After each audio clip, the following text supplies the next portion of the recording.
नमस्कार साथियों, चैनल में पुनः आप सभी का स्वागत है। भारतीय राज्य व्यवस्था के अंतर्गत आज पुनः उपस्थित हूँ। देखते हैं कि आपके वनडे कंपटीशन में किस प्रकार से क्वेश्चन पूछे जाते हैं। तो मेरे साथ प्रैक्टिस करते रहिए। आपका जो पूर्वोक्त में आप जो डिस्क्रिप्टिव पढ़े हैं, तो चूँकि एग्ज़ाम जब नज़दीक आता है तो उसका एक तरह से प्रैक्टिस करना चाहिए। जो बहुविकल्पी प्रश्न है ऑब्जेक्टिव टाइप के, एग्ज़ाम के समय में ऑब्जेक्टिव टाइप के प्रश्न ही अधिक से अधिक अटेम्प्ट करिए आप, ठीक है ना।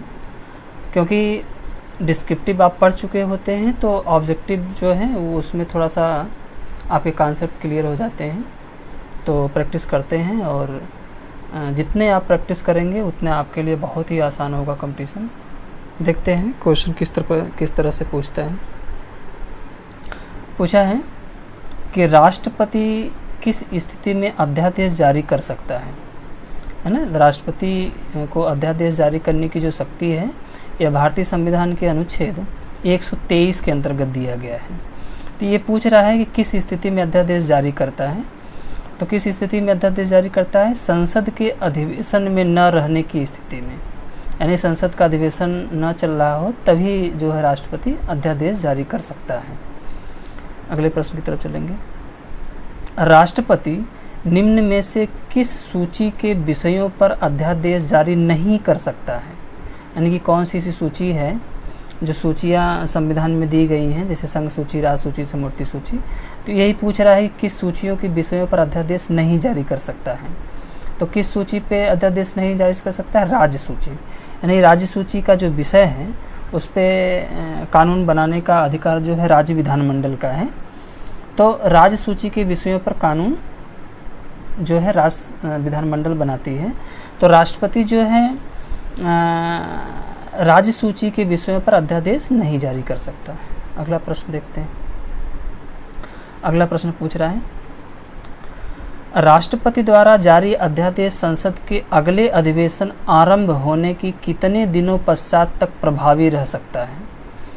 तो अध्यादेश का जो समय काल है कितने समय तक प्रभावी रहता है? 6 सप्ताह तक। यानी कह रहा है राष्ट्रपति द्वारा जारी अध्यादेश संसद के अगले अधिवेशन आरंभ होने के कितने दिनों पश्चात तक प्रभावी रह सकता है? तो कितने दिनों के पश्चात प्रभावी रह सकता है? 6 सप्ताह, है ना। 6 सप्ताह तक प्रभावी रह सकता है। इस तरह से जो है क्वेश्चन पूछे जाते हैं। अगला प्रश्न है, राष्ट्रपति द्वारा जारी किया गया अध्यादेश आरंभ होने के कितने दिनों तक अधिक से अधिक एक बार में प्रभावी रह सकता है? तो ये कह रहे हैं कि अधिक से अधिक जो रखा गया है, तो अधिक से अधिक बार जो बातें पूछ रहा है वो 6 माह या 6 माह धन 6 सप्ताह की बात कह रहा है। एक बार पुनः पढ़ दे रहा हूँ। राष्ट्रपति द्वारा जारी किया गया अध्यादेश आरंभ होने के कितने दिनों तक अधिक से अधिक एक बार में प्रभावी रह सकता है? तो 6 माह धन 6 सप्ताह यह प्रभावी रह सकता है। अगला प्रश्न देखते हैं।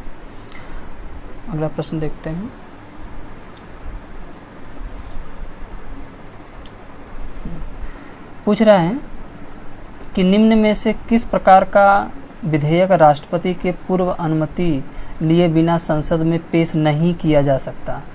यानी कि कोई विधेयक हो जो राष्ट्रपति के पूर्व अनुमति के संसद में नहीं पेश किया जा सकता है, तो वित्त विधेयक, है ना। ये कह रहे हैं कि निम्न में से किस प्रकार का विधेयक राष्ट्रपति की पूर्व अनुमति लिए बिना संसद में पेश नहीं किया जा सकता? तो वित्त विधेयक एक ऐसा है जो राष्ट्रपति की पूर्वानुमति के आधार पर ही संसद में पेश किया जा सकता है, तो वित्त विधेयक होगा। अगला प्रश्न है, निम्न में से कौन प्रतिवेदन एवं कथन राष्ट्रपति संसद के समक्ष रखवाता है? यानी कौन सा प्रतिवेदन या कथन राष्ट्रपति जो है संसद के समक्ष रखवाता है, जरा देखते हैं। वार्षिक वित्तीय विवरण एवं अनुपूरक विवरण, सही बात है। ये भी उसकी अनुमति, इसमें भी उसकी सहमति या उसके समक्ष रखवाता है संसद के समक्ष। और क्या, भारत के नियंत्रक महालेखा परीक्षक का प्रतिवेदन, ये भी सही है कि राष्ट्रपति के कथनानुसार ही संसद में रखवा जाता है। वित्त आयोग की सिफारिश, ये भी सही है। संघ लोक सेवा आयोग का प्रतिवेदन, ये भी सही है। अनुसूचित जाति एवं जनजाति के विशेष अधिकारी का प्रतिवेदन, ये भी सही है। पिछड़े वर्गों के आयोग का प्रतिवेदन, ये भी सही है। भाषाई अल्पसंख्यकों के विशेष अधिकारी का प्रतिवेदन, ये भी सही है। तो उपयुक्त में से सभी हो जाएगा, क्योंकि इनमें सभी जो प्राधिकारी हैं सबकी नियुक्ति भी राष्ट्रपति करता है और सबके प्रतिवेदन भी लेता है, ठीक है ना। अगला प्रश्न देखते हैं, निम्न में से किस विषयों पर विधायन के पूर्व राष्ट्रपति की पूर्व मंजूरी या सिफारिश की आवश्यकता होती है। तो किस विषयों के विधान के पूर्व पूछ रहे हैं कि राष्ट्रपति की पूर्व मंजूरी और सिफारिश की आवश्यकता होती है। तो इसके संबंध में दिए हैं, इसमें इसके संबंध में दिया है, हाँ, नए राज्यों का निर्माण एवं वर्तमान राज्यों की सीमाओं में परिवर्तन लाने वाला विधेयक, ठीक है ना। तो ये भी सही है कि राष्ट्रपति की पूर्व मंजूरी और सिफारिश की आवश्यकता पड़ती है इसमें। भारत के संचित निधि में व्यय करने वाले विधेयक, ये भी सही है। अनुच्छेद 31 का 1 में उल्लेखित विषयों पर विधेयक, ये भी सही है। धन विधेयक, ये भी सही है। और क्या है, व्यापार की स्वतंत्रता पर निर्बंधन लाने वाला विधेयक, ये भी। तो उपयुक्त में से सभी विधेयक जो होते हैं, यानी कि विषय जो होते हैं, यह राष्ट्रपति की पूर्व मंजूरी और सिफारिश की आवश्यकता होती है। अगला प्रश्न देखते हैं, पूछ रहा है कि राष्ट्रपति अपने क्षमादान शक्ति के अंतर्गत क्या कर सकता है। तो क्षमादान शक्ति के अंतर्गत क्या कर सकता है, पूर्ण रूप से क्षमा कर सकता है, सही है। प्रतिलंबन भी कर सकता है, जो भी सज़ा मिली है। विराम भी कर सकता है सज़ा की निलंबन भी कर सकता है, सज़ा को लघुकरण भी कर सकता है। उपयुक्त में से सभी होगा। तो ये सभी जो है राष्ट्रपति की शक्ति, क्षमादान शक्तियों में समाहित है। अगला प्रश्न देखते हैं, राष्ट्रपति अपनी क्षमादान शक्ति का प्रयोग निम्न में से किस प्रकार के दंडों पर कर सकता है। तो राष्ट्रपति अपनी क्षमादान शक्ति का प्रयोग निम्न में से किस प्रकार के दंडों पर कर सकता है। तो मृत्युदंड, ये भी सही है। सैनिक अदालत द्वारा दिए गए दंड, ये भी सही है, कर सकता है क्षमादान, इन सब में कर सकता है। दंड ऐसे मामलों में दिए गए हों जो संघीय कार्यपालिका के क्षेत्राधिकार के अंतर्गत आते हैं, ये भी सही है ना। उपयुक्त में से सभी हैं, यानी कि सभी क्षमादान शक्ति जो है का प्रयोग राष्ट्रपति कर सकता है। अगला है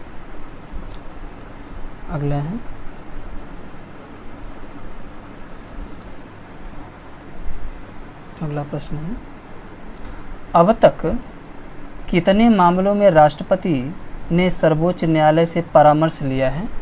तो कितने मामलों में राष्ट्रपति जो है सर्वोच्च न्यायालय से परामर्श लिया है। लगभग 9 मामले ऐसे रहे हैं कि राष्ट्रपति जो है परामर्श जो है सर्वोच्च न्यायालय से लिया है। अगला प्रश्न है, यानी कि राष्ट्रपति को सर्वोच्च न्यायालय से परामर्श करने की शक्ति है। ये भी कभी कभी छोटा सा प्रश्न आ जाता है कि सर्वोच्च न्यायालय से परामर्श लेने की शक्ति किसे दी गई है। तो राष्ट्रपति को। अगला प्रश्न है, निम्न में से किस संघ शासित क्षेत्र दोनों के संबंध में अंतिम विधेयक शक्ति राष्ट्रपति में निहित नहीं है ना। तो ये संघ शासित क्षेत्रों को पूछ रहा है कि दोनों के संबंध में अंतिम विधायी शक्ति राष्ट्रपति को निहित नहीं है। तो इसमें होगा दिल्ली होगा, इसमें दिल्ली राष्ट्रीय राजधानी क्षेत्र में जो है विधायी शक्ति राष्ट्रपति में निहित नहीं है। अगला प्रश्न है, यदि राष्ट्रपति के त्यागपत्र या मृत्यु के समय उपराष्ट्रपति का पद रिक्त हो तो कार्यवाहक राष्ट्रपति के रूप में कौन पदभार ग्रहण कर सकता है।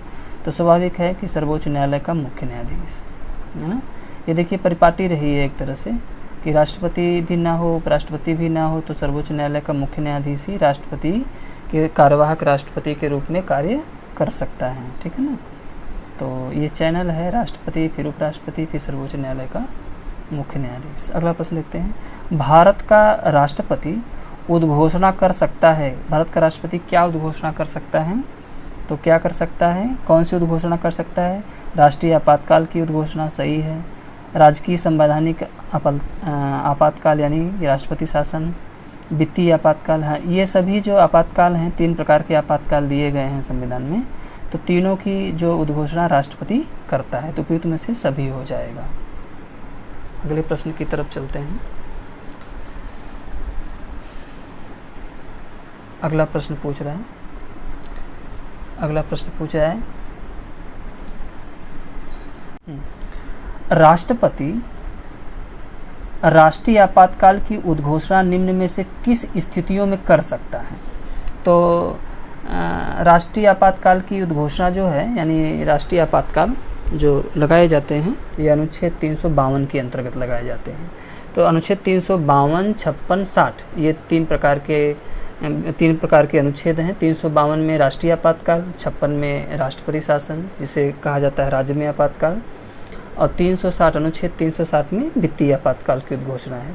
तो ये पूछ रहा है कि राष्ट्रीय आपातकाल की उद्घोषणा किन किन आधार पे होती है? तो एक युद्ध के आधार पे होती है, बाह्य आक्रमण के आधार पे होती है, और सशस्त्र विद्रोह के आधार पे होती है। तो उपयुक्त में से तीनों आधार पे, तीन ही आधार पे होते ही। पहले आंतरिक अशांति था, तो आंतरिक अशांति को समाप्त करके सशस्त्र विद्रोह कर दिया गया शब्द। तो उपयुक्त में से तीन आधार पे राष्ट्रीय आपातकाल की उद्घोषणा होती है। अगला प्रश्न देखते हैं। पूछा है युद्ध, बाह्य आक्रमण, सशस्त्र विद्रोह से पूरे देश या उसके किसी भाग में उत्पन्न हुए सुरक्षा संकट के कारण राष्ट्रपति राष्ट्रीय आपातकाल की उद्घोषणा कर सकता है ना? कर सकता है पूरे देश में, देश के किसी भी भाग में, उपयुक्त में से किसी भी स्थिति में। तो सभी है, उपयुक्त में से किसी भी स्थिति में राष्ट्रीय आपातकाल की उद्घोषणा कर सकता है। तो स्वाभाविक है, युद्ध, बाह्य आक्रमण, सशस्त्र विद्रोह ये तीनों आधार पे कर सकता है। अगला प्रश्न देखते हैं।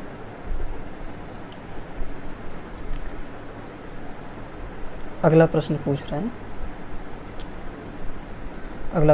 रहा है राष्ट्रपति निम्न में से किस परिस्थिति में आपातकाल की उद्घोषणा कर सकता है? तो किस परिस्थिति में कर सकता है? प्रधानमंत्री एवं मंत्रिमंडल के लिखित परामर्श पर ही करता है। देखिए, ये भी थोड़ा सा समझने की बात है, गूढ़ प्रश्न है। तो प्रधानमंत्री एवं मंत्रिमंडल की लिखित सिफारिश के आधार पर ही राष्ट्रपति जो है राष्ट्रीय आपातकाल की उद्घोषणा कर सकता है। तो लिखित मंजूरी जो है, परामर्श अगर जब तक नहीं देता प्रधानमंत्री या उसकी मंत्रिमंडल, तब तक नहीं कर सकता। अगले प्रश्न की तरफ चलेंगे। राष्ट्रपति द्वारा आपातकाल की उद्घोषणा के कितने दिनों के भीतर संसद की स्वीकृति आवश्यक होती है? तो राष्ट्रीय आपातकाल की उद्घोषणा के कितने दिनों के बाद संसद की स्वीकृति आवश्यक होती है? 1 माह। यदि उद्घोषणा कर दिया गया है तो 1 माह के अंतर्गत जो है संसद की स्वीकृति होना अनिवार्य है। तो 1 माह के लिए होता है। अगला प्रश्न है, यदि आपातकाल की उद्घोषणा के समय या उसके 1 माह के भीतर लोकसभा का विघटन हो गया है तो नई लोकसभा को अपनी पहली बैठक के कितने दिनों के भीतर इसे स्वीकृति देना चाहिए? तो 30 दिन ही होता है, 1 माह का भी इसमें भी समय होता है ना? ये कह रहे हैं कि यदि आपातकाल की घोषणा के समय या उसके 1 माह के भीतर लोकसभा का विघटन हो जाए, यानी लोकसभा भंग हो जाए, तो नई लोकसभा को अपनी पहली बैठक के कितने दिनों के भीतर इसे स्वीकृति देना अनिवार्य होगा? तो 30 दिन, 1 माह इसमें भी होता है। नई लोकसभा गठित होगी तो 1 माह के अंतर्गत जो है स्वीकृति देना अनिवार्य होगा। अगले प्रश्न की तरफ चलते हैं। अगला प्रश्न पूछ रहा है, आपातकाल की घोषणा को संसद के दोनों सदन अलग अलग विशेष बहुमत से स्वीकृति प्रदान करते हैं। यह विशेष बहुमत क्या है? यानी कि विशेष बहुमत से ही अलग अलग, जो संसद के दोनों सदन अलग अलग विशेष बहुमत से ही स्वीकृति देते हैं आपातकाल की उद्घोषणा का। तो इसका क्या विशेष बहुमत का तात्पर्य क्या होता है? तो देखते हैं, 2/3 ही होगा। हाँ ठीक है। ये पूछ रहा है सदन का कुल बहुमत एवं उपस्थित तथा मतदान में भाग लेने वाले सदस्यों का 2/3 बहुमत, यानी कि सदन की कुल बहुमत है ना, उपस्थित और मतदान में भाग लेने वाले सदस्यों का 2/3 बहुमत से यही जो होता है, यही विशेष बहुमत कहलाता है। अगला प्रश्न देखते हैं, संसद के दोनों सदनों द्वारा अनुमोदन किए जाने पर उस तारीख से कब तक आपातकाल प्रवर्तन में रह सकता है? तो कब तक प्रवर्तन में रह सकता है? 6 माह। यानी कह रहे हैं कि संसद के दोनों सदनों द्वारा अनुमोदन किए जाने पर उस तारीख से कब तक आपातकाल का प्रवर्तन में रह सकता है, यानी कि अनुमोदन हो गया हो तो कितने दिनों तक प्रवर्तन में रहेगा? 6 माह तक रहता है, उसके बाद फिर पुनः बढ़ाया जा सकता है। अगला है लोकसभा के न्यूनतम कितने सदस्य आपातकाल पर विचार हेतु सदन के अध्यक्ष या राष्ट्रपति को, है ना, कह रहे हैं लोकसभा के न्यूनतम कितने सदस्य आपातकाल पर विचार हेतु सदन के अध्यक्ष या राष्ट्रपति को सदन की बैठक अनिवार्य रूप से बुलाए जाने की लिखित मांग कर सकते हैं। तो लिखित मांग एक तरह से कोरम होता है 1/10 सदस्य, यानी 1/10 सदस्यों का लिखित जो है अनुमोदन होना चाहिए, है ना, लिखित 1/10 सदस्यों का होना चाहिए, यानी कुल में से 1/10 सदस्य। अगला प्रश्न है ऐसी मांग की प्राप्ति के कितने दिनों के भीतर सदन के अध्यक्ष या राष्ट्रपति को विशेष बैठक बुलानी पड़ती है? तो विशेष बैठक जो बुलाई जाती है वो 14 दिन। ये कह रहे हैं ऐसे मांग की प्राप्ति कितने दिनों के भीतर सदन के अध्यक्ष या राष्ट्रपति को विशेष बैठक बुलानी पड़ती है? तो 14 दिन के अंदर। अगला प्रश्न है आपातकाल के दौरान संसद लोकसभा की अवधि एक बार में कितनी समय के लिए बढ़ा सकता है? बहुत ही इम्पोर्टेंट प्रश्न है। तो कितने समय के लिए बढ़ा सकता है? 1 वर्ष के लिए। कह रहे हैं आपातकाल के दौरान संसद लोकसभा की अवधि को एक बार में कितने समय के लिए बढ़ा सकता है? 1 वर्ष के लिए बढ़ा सकता है। अगला प्रश्न है इस प्रकार लोकसभा की बढ़ाई गई अवधि आपातकाल के प्रतिवित्त न होने के पश्चात कितनी अवधि से आगे तक नहीं हो सकता, यानी कि 1 वर्ष बढ़ाया गया है, फिर 6 माह बढ़ाया जाएगा, उसके बाद नहीं बढ़ाया जा सकता। पहले तो 1 वर्ष होगा, है ना, एक बार में, फिर अगर दोबारा बढ़ता है तो 6 माह के लिए बढ़ाया जाएगा, उसके बाद नहीं बढ़ाया जा सकता। अगला प्रश्न है आपातकाल के दौरान संसद निम्न में से किस सूची में उल्लेखित किसी विषय पर विधान बना सकती है? तो आपातकाल में संसद को बहुत अधिकार हो जाते हैं। बहुत इंपॉर्टेंट प्रश्न, कई बार आया है। तो इसमें संघ सूची पे भी कानून बना सकती है संसद, राज्य सूची पे भी बना सकती है और समवर्ती सूची पे, यानी सभी सूचियों पर कानून बनाने का विधान दिया गया है। यदि राष्ट्रीय आपातकाल की उद्घोषणा हो चुकी हो तो संसद तीनों विषयों पर कानून बना सकता है। अगला प्रश्न है आपातकाल की किन स्थितियों में संविधान के अनुच्छेद 19 द्वारा नागरिकों को प्रदत्त 6 स्वतंत्रताएं स्थगित नहीं की जा सकती, है ना? तो जो 6 स्वतंत्रताएं दी गई हैं अनुच्छेद 19 में तो ये कह रहे हैं कि कौन सी स्वतंत्रताएं स्थगित नहीं की जा सकती? तो कौन सी स्वतंत्रताएं? सशस्त्र विद्रोह। ये कह रहे हैं आपातकाल की किन स्थितियों में संसद के अनुच्छेद 19 द्वारा नागरिकों को प्रदत्त 6 स्वतंत्रताएं स्थगित नहीं की जा सकती हैं? तो सशस्त्र विद्रोह इसका होगा। कुछ क्वेश्चन जो है, क्वेश्चन की प्रकृति जो है समझ में नहीं आ रही है, थोड़ा मिस्टेक करके दिया है। अनुच्छेद 19 तो किसी भी स्थिति में निलंबित नहीं हो सकता, नहीं सॉरी संविधान के अनुच्छेद 19 एक ऐसा अनुच्छेद है जो आपातकाल के दौरान स्वतः निलंबित हो जाता है ना? और अनुच्छेद 21 और 22 दो ऐसे अनुच्छेद हैं जो किसी भी स्थिति में, देश किसी भी स्थिति में हो, कभी निलंबित नहीं होता, लेकिन अनुच्छेद 19 स्वतः निलंबित हो जाता है।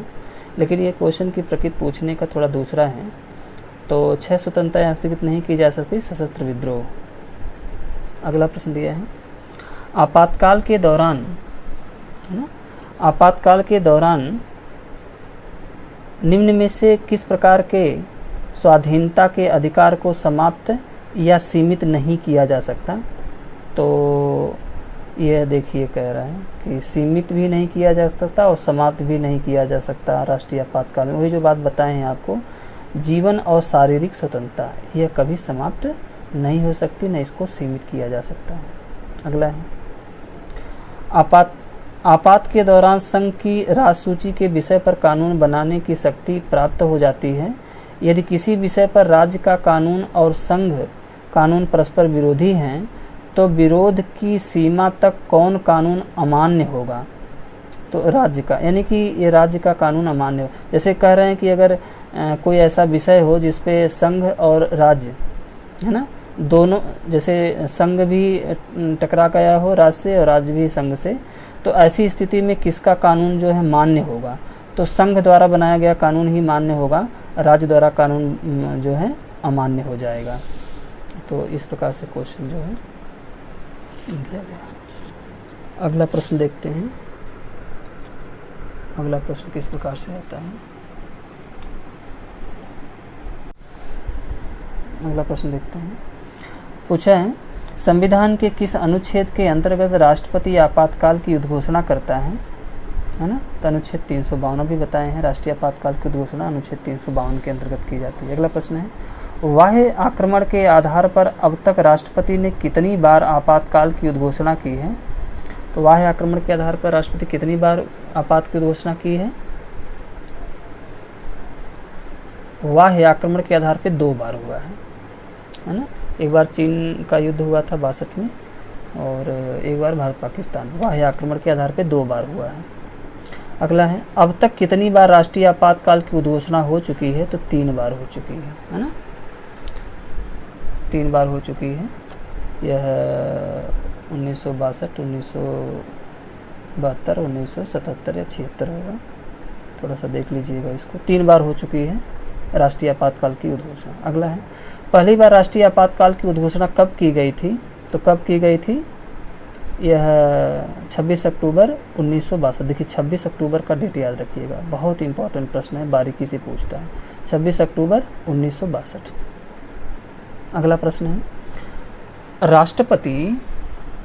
राष्ट्रपति ने पहली बार आपातकाल की उद्घोषणा को कब निकाल कर वापस लिया?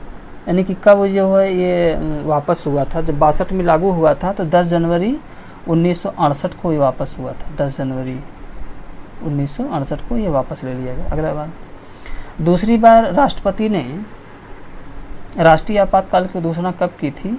तो 3 दिसंबर 1971 में। देखिए 62, पहली बार 62 में लागू हुआ था, दूसरी बार 71 में। तो 3 दिसंबर 1971। इम्पॉर्टेंट प्रश्न है ये।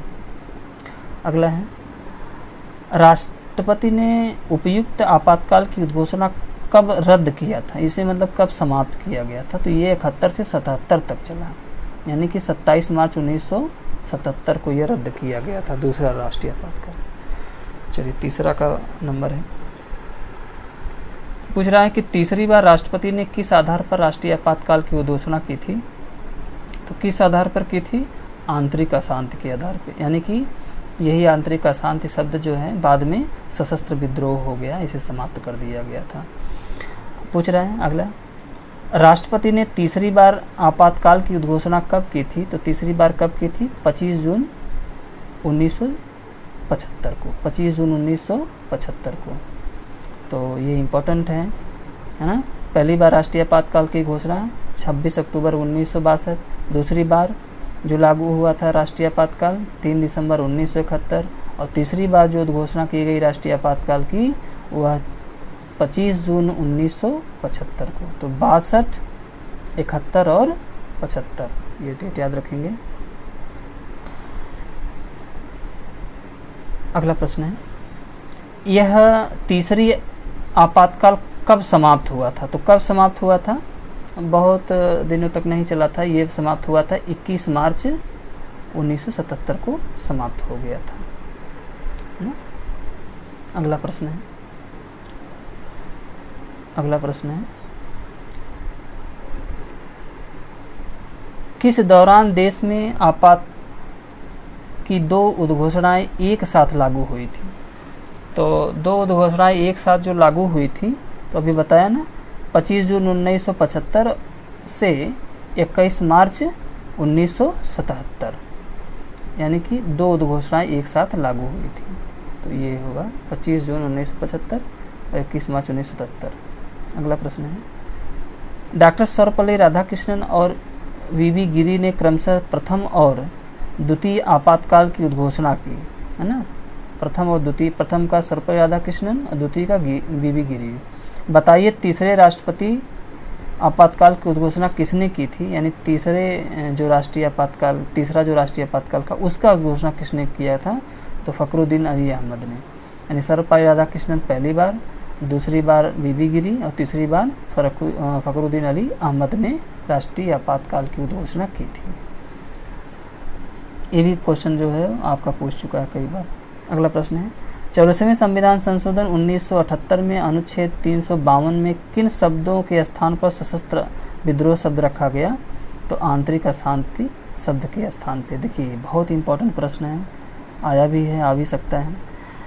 44वें संविधान संशोधन 1978 में ही है ना, ये जो राष्ट्रीय आपातकाल की उद्घोषणा सशस्त्र विद्रोह जो शब्द जोड़ा गया था वो आंतरिक अशांति के स्थान पर जोड़ा गया, यानी इसे समाप्त करके सशस्त्र विद्रोह शब्द कर दिया गया था।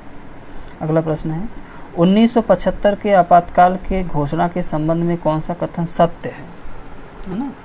जो 75 में राष्ट्रीय आपातकाल घोषित हुआ था तो उसके संबंध में पूछ रहा क्या सत्य है, क्या सत्य है देखते हैं। हाँ ये सत्य, मंत्रिमंडल के अनुमोदन के पूर्व ही प्रधानमंत्री की सलाह पर राष्ट्रपति ने यह घोषणा की थी, तो सही है। तो स्वाभाविक है यदि राष्ट्रीय आपातकाल की उद्घोषणा करनी है मंत्रिमंडल के अनुमोदन के पूर्व जो है प्रधानमंत्री सलाह पर राष्ट्रपति करता है। अगला प्रश्न है 436 यही होगा। अगला प्रश्न है संविधान के किस अनुच्छेद के तहत राष्ट्रपति ने संवैधानिक तंत्र के विफल होने पर राष्ट्रपति शासन लागू किया जा सकता है, तो राष्ट्रपति शासन अनुच्छेद 356 के अंतर्गत लागू किया जाता है। ये पीछे मैंने बताया भी था।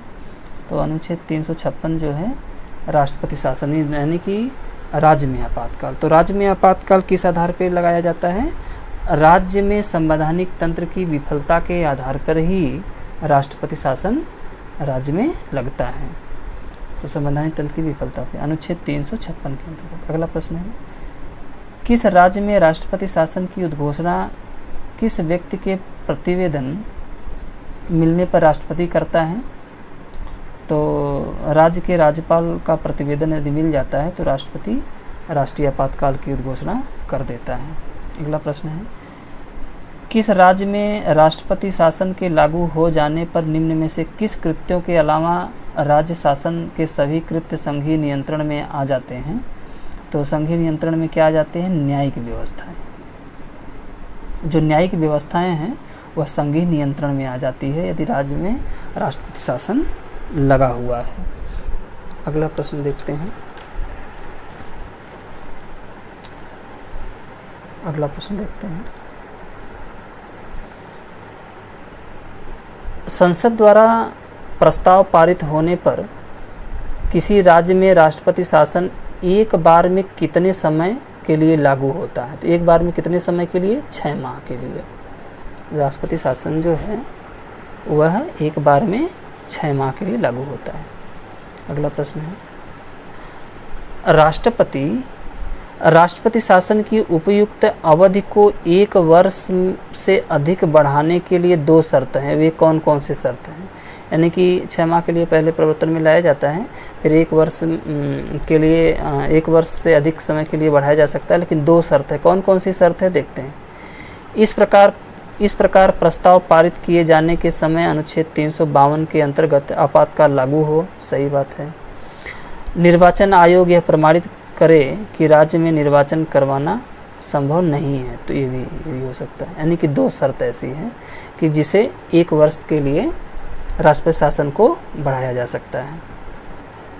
अगला प्रश्न है उपयुक्त आधार पर किसी राज्य में राष्ट्रपति शासन किसी परिस्थिति में अधिकतम कितनी अवधि तक लागू किया जा सकता है, तो अधिकतम कितनी अवधि तक लागू, 3 वर्ष तक। यानी कि पहले 6 माह है ना, फिर उसका अनुमोदन होता रहेगा तो 1 वर्ष भी बढ़ा जा सकता है, लेकिन अधिकतम जो सीमा है राष्ट्रपति शासन की 3 वर्ष है ना। अगला प्रश्न देखते हैं।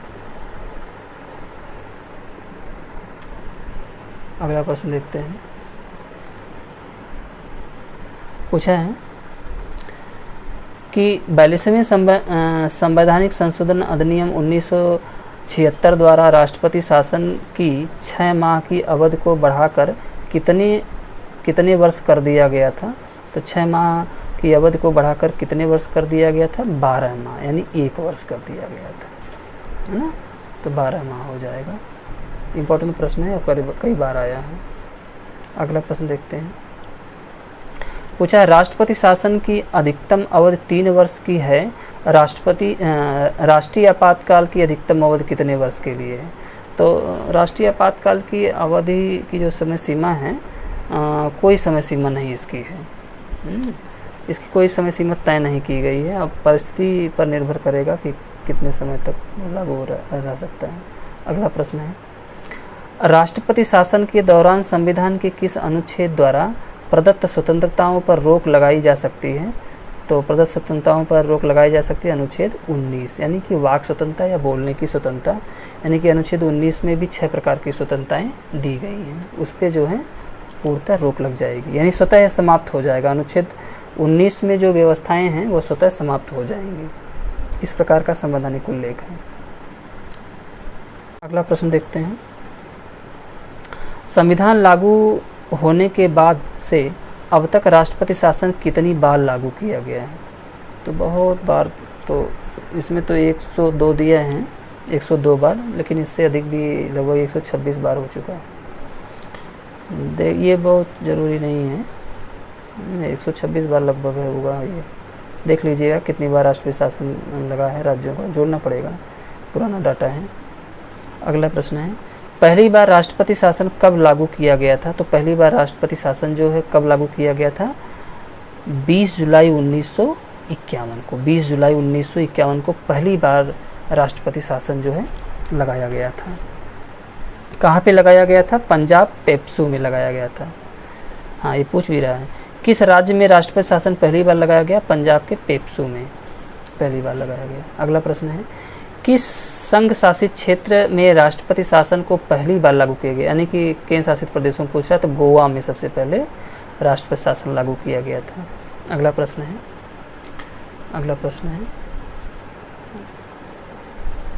किस राज्य में सर्वाधिक बार राष्ट्रपति शासन लागू किया गया है? तो किस राज्य में सर्वाधिक बार पूछ रहा है, तो पंजाब और केरल में सबसे अधिक बार जो है राष्ट्रपति शासन अभी तक लगाया गया है। अगला प्रश्न है, किस संघ शासित क्षेत्र में राष्ट्रपति शासन का समय सबसे अधिक बार रहा है? तो पांडिचेरी में। इम्पॉर्टेंट प्रश्न है, ये पूछा भी है कई बार। तो पांडिचेरी में, ये पंजाब में जो लगा था ये भी क्वेश्चन कई बार आ चुका है। तो पांडिचेरी में सबसे अधिक बार जो है राष्ट्रपति शासन लगाया गया है केंद्र शासित प्रदेशों में। अगला प्रश्न है, अब तक किस राज्य में सबसे लंबी अवधि के लिए राष्ट्रपति शासन लगाया गया? सबसे लंबी अवधि के लिए तो जम्मू कश्मीर में लगाया गया था।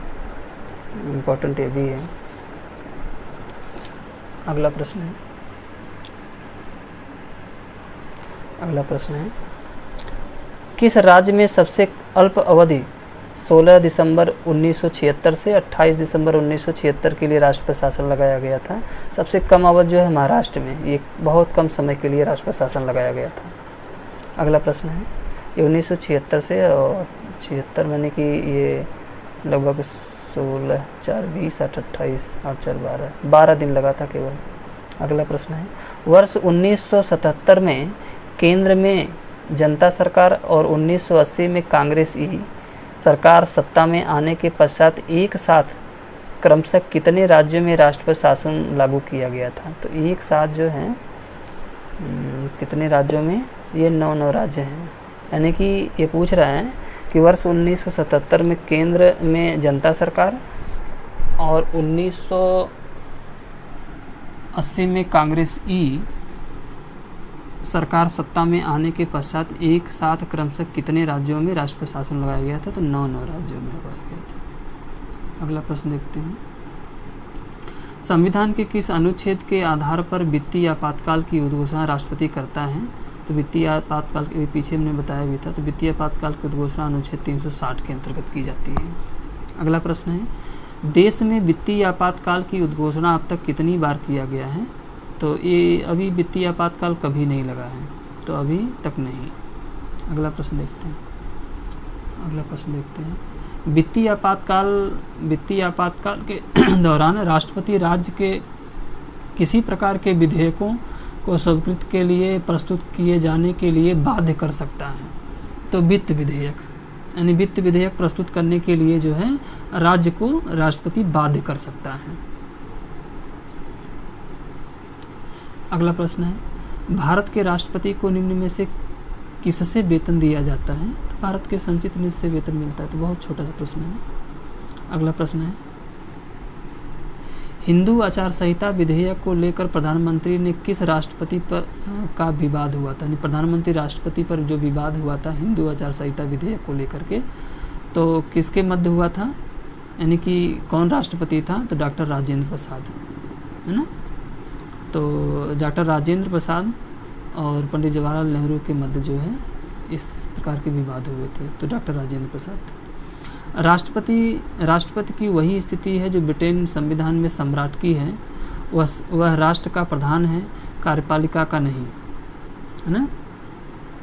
वह राष्ट्र का प्रतिनिधित्व करता है, उसका शासन है नहीं। वह साधारणतः मंत्रियों को परामर्श को मानने के लिए बाध्य होगा।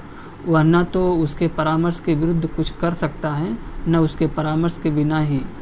यह कथन किसका है? ये कथन दिया गया तो किसका कथन है? B.R. अम्बेडकर साहब का कथन है ये। अगला प्रश्न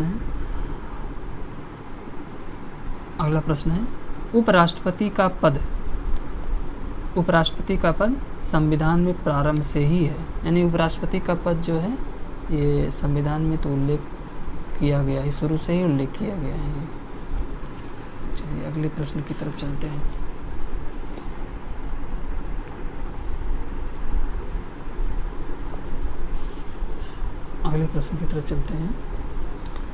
उपराष्ट्रपति पद की अर्हता के संबंध में क्या असत्य है? यानी कि क्या असत्य है देखते हैं। भारत का नागरिक हो तो सही है, कम से कम 35 वर्ष का, ये भी सही है। राज्यसभा का सदस्य हो, नहीं कोई ज़रूरी नहीं है। राज्यसभा का सदस्य हो कोई ज़रूरी नहीं है।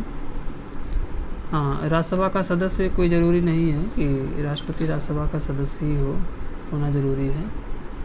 तो ये जो है ये कोई ज़रूरी नहीं है।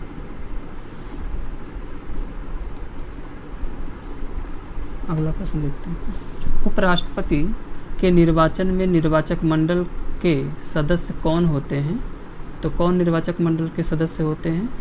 संसद के सभी सदन होते हैं, यानी लोकसभा और राज्यसभा। लोकसभा के निर्वाचित सदस्य, धन राज्यसभा के निर्वाचित सदस्य जो है उपराष्ट्रपति के निर्वाचन में भाग लेते हैं। लेकिन राष्ट्रपति के निर्वाचन में कौन कौन भाग लेता है? लोकसभा के निर्वाचित सदस्य, है ना, धन राज्यसभा के निर्वाचित सदस्य और धन राज्यों की विधानसभाओं के निर्वाचित सदस्य, यह राष्ट्रपति के निर्वाचन में भाग लेते हैं। लेकिन उपराष्ट्रपति में केवल संसद के दोनों सदन यानी लोकसभा और राज्यसभा के निर्वाचित सदस्य ही भाग लेते हैं। अगला प्रश्न है, उपराष्ट्रपति के संबंध में क्या सत्य है? उपराष्ट्रपति के संबंध में क्या सत्य है? क्या सत्य है? हाँ, वह राज्यसभा का पदेन अध्यक्ष होता है। तो राज्यसभा का पदेन सभापति कौन होता है? उपराष्ट्रपति होता है, यानी वह राज्यसभा का पदेन अध्यक्ष होता है, यही सही है ना। तो इस तरह से जो है आपके कंपटीशन में क्वेश्चन जो है पूछे जाते हैं। इसके बाद भी आपको मैं प्रैक्टिस कराता रहूँगा और मुझे विश्वास है कि वीडियो आपको अच्छी लगी होगी। यदि अच्छी लगी होगी तो चैनल को सब्सक्राइब करें, अधिक से अधिक शेयर करें, लाइक करें, कमेंट करें और बेल आइकन को दबाना ना भूलें। जो मेरे नए साथी जो हैं चैनल से जुड़ना चाहते हैं तो चैनल को प्लीज़ सब्सक्राइब ज़रूर करें। इसी के साथ जो है बहुत बहुत शुभकामनाएं, बहुत बहुत धन्यवाद।